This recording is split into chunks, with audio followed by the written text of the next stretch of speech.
ఏమిరా ఈరోజు వచ్చావు? నిన్నంతా ఎక్కడికి వెళ్ళావు? కనిపించలేదు. నీ కోసం ఎదురెదురు చూశాను రా బుడ్డిగా. ఈరోజు వచ్చావు నువ్వు. ఆ, రా, ఇంకెందుకు లేటు. చూడండి వచ్చి గీరుకుంటా ఉంది ఏదో మొత్తం ఇదేనట్టుగా. ఈ పిల్లిగాడు వస్తాడని నేను పెరుగు ప్యాడ్ తెచ్చిపెట్టాను. ఆమె ఏందో అసలు నిదానంగా అసలు వేటాడుతున్నట్టు. ఇప్పటికీ ఆల్మోస్ట్ 5 రోజులు అయి ఉంటుంది నేను పాలు అన్నం పెడతా ఉన్నాను, ఇంకా దగ్గరికి రావట్లేదు. మరి ఎవరైనా పెంచుతున్నారా లేదంటే బయటే తిరిగే పిల్లిలా అనేది నాకైతే అర్థం కాలేదు.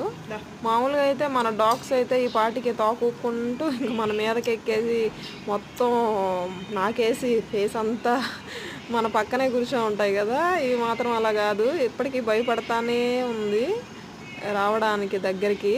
అక్కడ బయట ఏదైనా చిన్న సౌండ్ వస్తే చూడండి పరారైపోవడానికి ప్రయత్నిస్తూ ఉంది. మళ్ళీ వెళ్ళడం, మళ్ళీ లోపలికి రావడం అలాగనమాట.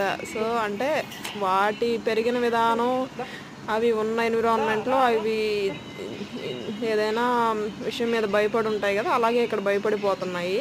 ఇప్పుడు చూడండి ఏదో ఒక ఎలుకను వేటాడినట్టు వేటాడడానికి వస్తున్నట్టు వస్తుంది. చూడండి ఎలా వస్తుందో ఇప్పుడు. చిన్నగా వద్దా అడుగు పెడదామా వద్దా అన్నట్లుగా అసలు. రామ్మ రామ్మ రా రా రా చిన్నగా వచ్చి తినింది. మళ్ళీ అక్కడ బయట ఎవరన్నా వస్తున్నారు లేదా, వస్తే పారిపోవాలి ఇంక అంతే. అలాగనమాట. మొత్తానికైతే తినింది, బాగా తినేసి ఇంకా కాసేపు ఉండి వెళ్ళిపోయింది. ఇంకా ఆమె గుడారం ఎక్కడుందో మనకు తెలియదు కదా.